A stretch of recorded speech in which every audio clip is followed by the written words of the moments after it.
America is once again meddling in the Middle East, but this time not as a superpower, but as a supplicant. Saudi Arabia is the main donor, China is the main client, and the US is in debt with trillion-dollar demands. Trump is demanding money, offering chips, and promising influence. But Riyadh has its own plans, and Beijing has cheap capital and strategic silence. Whose alliance will prove stronger? Who will squeeze whom out of the region? And can the dollar still convince anyone? Let's figure it out together.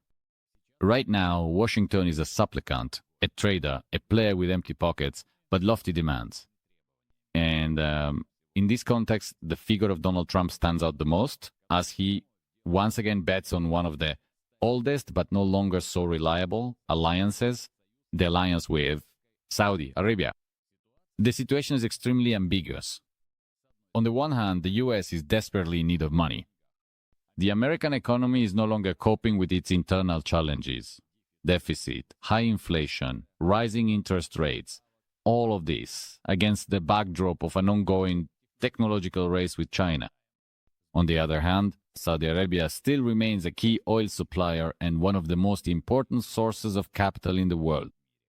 And now Trump is flying to Riyadh with two objectives: to extract as much investment as possible from the Saudis and to try to push China out of the region.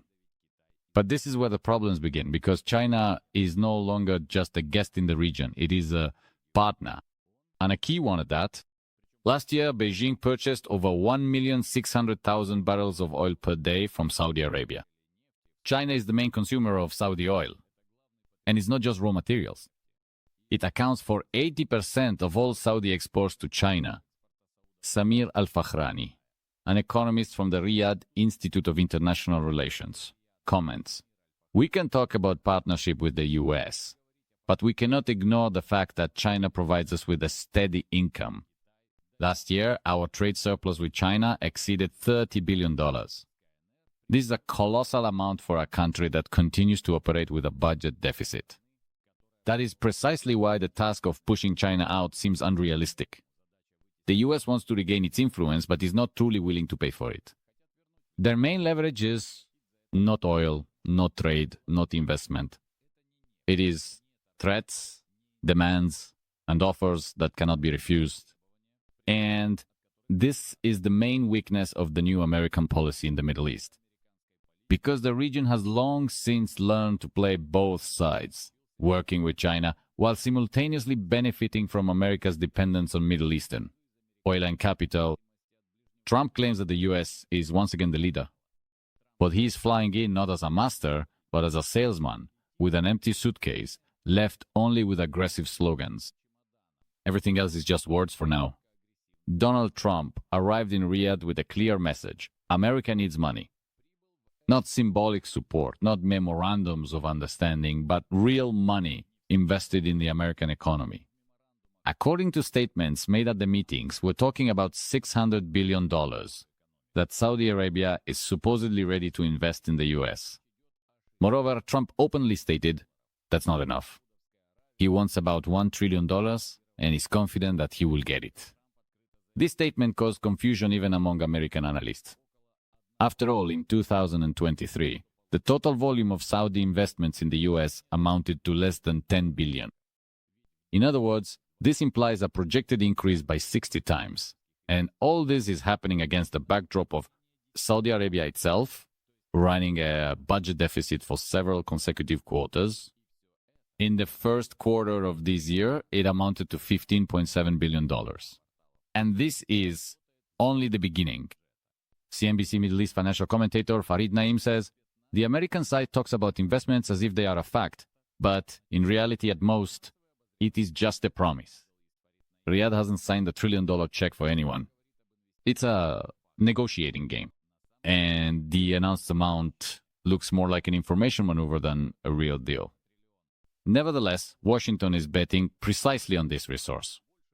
And the reason is simple: the US simply has no other source of funding. Dollar issuance has already reached its limit. New injections of money fuel inflation. Issuing bonds is risky, because the market is already on the verge of rejecting American debt. Domestic sources are depleted. There is only one thing left: external infusion. This is precisely what explains the aggressive lobbying for an investment partnership with Saudi Arabia. But here a problem arises. For this money to actually flow into the US, it must be invested not by the government, but by the private sector. Because only businesses can quickly bring in capital, build factories, and invest in startups and infrastructure. However, the private sector in Saudi Arabia currently has a different task: internal transformation of the country. All resources, including the Public Investment Fund, have already been allocated to major national projects, from developing tourism to building futuristic cities, like NEOM. And here lies the key question: is Saudi Arabia ready to give up its mega projects for the sake of Trump's promises?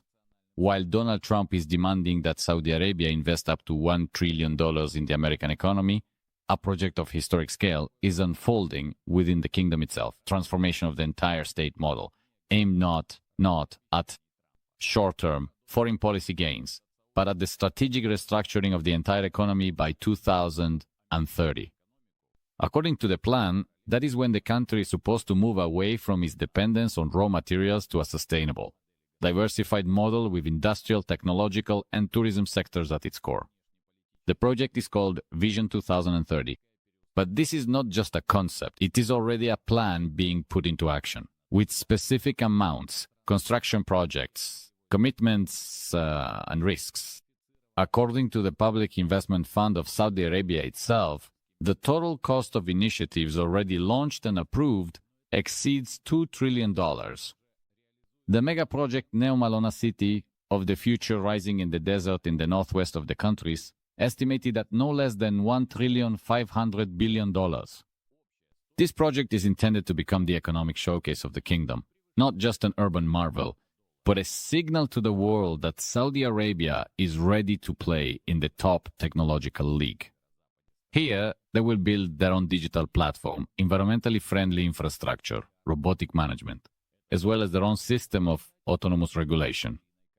And all of this from scratch, in the desert, where there was nothing before except sand.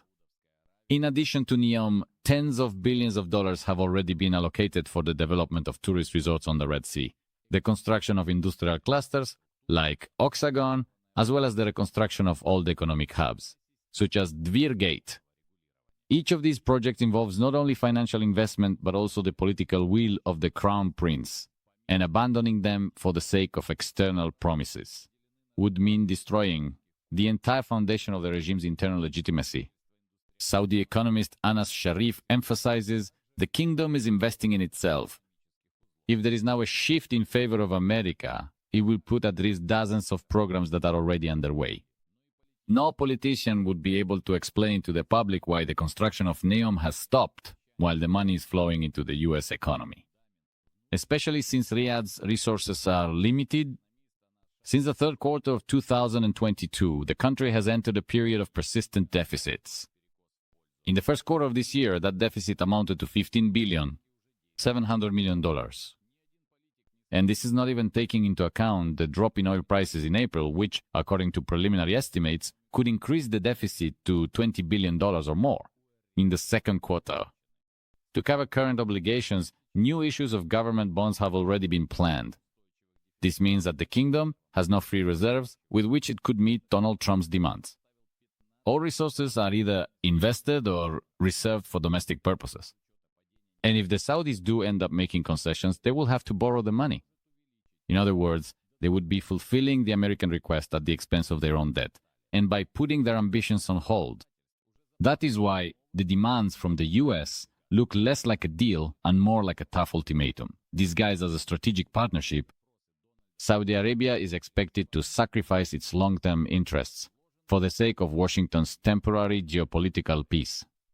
But there are more and more signs indicating that Riyadh does not intend to trade its future for someone else's economic problems. While Saudi Arabia is trying to maintain a balance between domestic investments and foreign policy pressure, another rescue scheme is being launched. In Washington, the creation of an American sovereign investment fund. Donald Trump signed the corresponding order back in February, instructing the Department of the Treasury and the Department of Commerce to begin developing the structure of the new fund. In words, it sounds ambitious, the US will finally manage its assets like China, Norway, or Singapore. In practice, however, things look much bleaker. Sovereign funds are created from surpluses. When a country has a stable trade surplus, a balanced budget, and excess capital that can be invested in long-term assets. But in the case of the US, it's the opposite. The country is under the pressure of a double deficit. On one hand, there is a fiscal deficit, meaning a lack of budget to cover its own government spending. On the other, a trade balance deficit, which makes America a net importer rather than a supplier of capital. In other words, all the money that could potentially go into the fund would be borrowed. And this is a fundamental problem.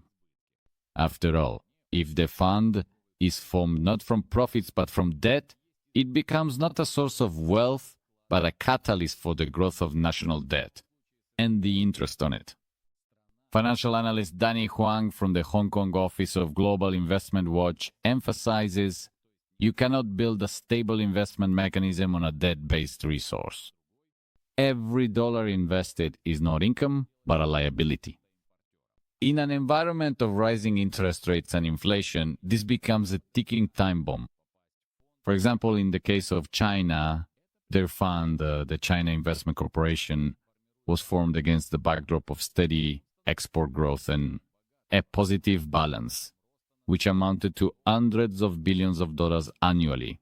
The same applies to Norway, where the oil fund grew thanks to windfall profits from the raw materials sector. The US has none of this. The idea of a new fund sounds appealing, but it has no real foundation.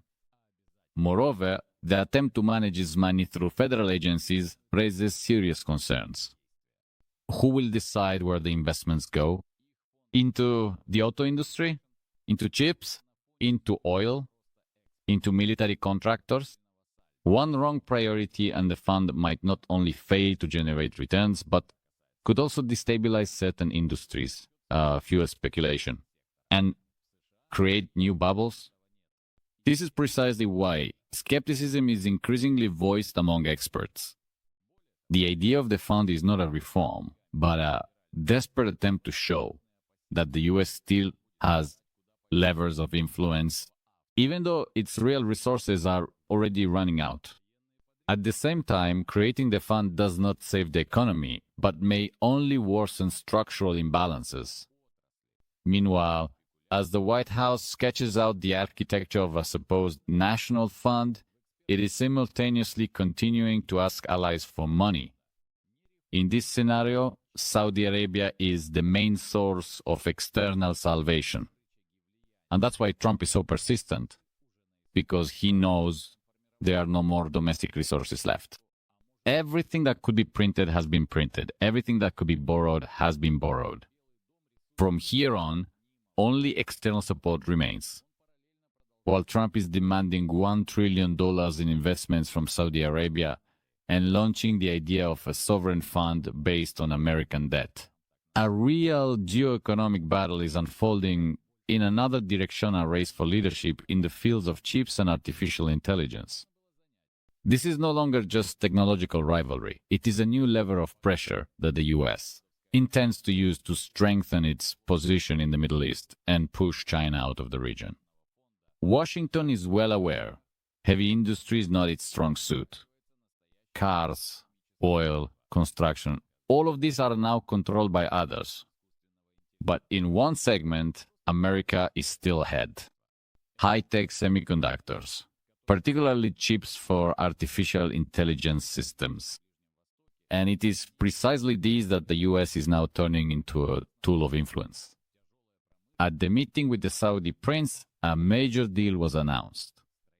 NVIDIA is supplying 18,000 of its latest chips for a project to build a data center in the region. According to the plan, this data center will operate with a capacity of 500 megawatts and will become the largest technological infrastructure in Saudi Arabia. In return, Washington receives a guarantee. The entire operational environment will be built on American solutions under the control of American AI and architecture. What does this mean? Washington is not just selling chips, it is exporting technological dependence. Without US support, these chips do not work. You can't update the core, you can't replace the architecture. This is complete strategic dependence on the American technology stack. Technology analyst Samuel Chan from Singapore's Digital Power Insights notes, the chip deal is not about supplying a product, it's about establishing control. The entire ecosystem from software to hardware is under full US control. For the Middle East, this means dependence in a critically important sector for decades to come. Meanwhile, China is watching this with growing concern. After all, the US is beginning to use chips in the same way it once used oil as a means of coercion, a lever of access, a mechanism of control. America is offering countries not just a product, but the chance to connect to progress on the condition of complete technological loyalty. This is a kind of technological allegiance which now becomes a condition for access to investments, deals, and even energy agreements. According to available information, Washington is considering selling more than 1 million NVIDIA chips to the United Arab Emirates 500,000 chips annually until 2027.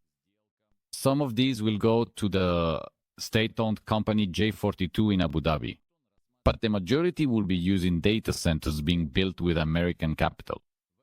In other words, it's once again a complete technological enclosure. Thus, the US is not just trading in technology, they are creating a digital front. And every data center operating on American hardware becomes an element of control, surveillance, and coordination. This is the new currency of geopolitics. Whoever controls the chips controls performance, analytics, security, and ultimately, decision-making. As the US builds new lines of influence through chips and deals, China has no intention of staying on the sidelines. It is closely watching as Washington uses semiconductor supplies to Saudi Arabia and the United Arab Emirates as a strategic weapon and is preparing its response. And this response will not be diplomatic or rhetorical, but financial and technological. Beijing has what Washington does not: cheap capital and colossal budget reserves. According to official data alone, China has already allocated more than $140 billion to develop its semiconductor industry. Meanwhile, the US, according to its own analysts, can count on less than $35 billion, and that's only if political stability is maintained. But even more important is the cost of borrowing. While the US Department of the Treasury is forced to issue bonds at 4.4%, China places its securities at less than 1.9%. The difference in the cost of capital is more than 2.5 percentage points. This is a fundamental advantage. Beijing can inject money into the industry aggressively, quickly, without inflationary pressure, and most importantly, without relying on foreign borrowing. Against the backdrop of pressure from the US and technological isolation in the region, China is expected to undertake large-scale economic mobilization. This is not just about AI or chips. It's about a comprehensive government program to stimulate domestic demand, reduce the cost of investment, and directly subsidize the semiconductor sector. And here the main question arises: can America maintain its advantage when it has no budget, no trade surplus, and no cheap capital? Washington paints beautiful pictures for its allies. America is back. We are leaders again. Everyone should join our camp. But behind this rhetoric lies a completely different reality. The US is already losing the financial war and now is forced to buy loyalty through political pressure and the export of technology, moreover, that is produced on credit. Saudi Arabia understands this, and China even more so. Neither Riyadh nor Abu Dhabi wants to bet on just one player. They will take chips from the US, loans from China, and political flexibility from Europe. The Middle East has long since learned to play its own game. So the question is no longer whether Trump will supply 1.5 million chips to the Emirates, nor whether Saudi Arabia will agree to invest $1 trillion in the US economy. The main question is, can America maintain control when more and more countries realize that the world has become multipolar and dollars no longer buy everything? That's what geoeconomics looks like today. Some have chips, some have oil, some have reserves, and some just debts.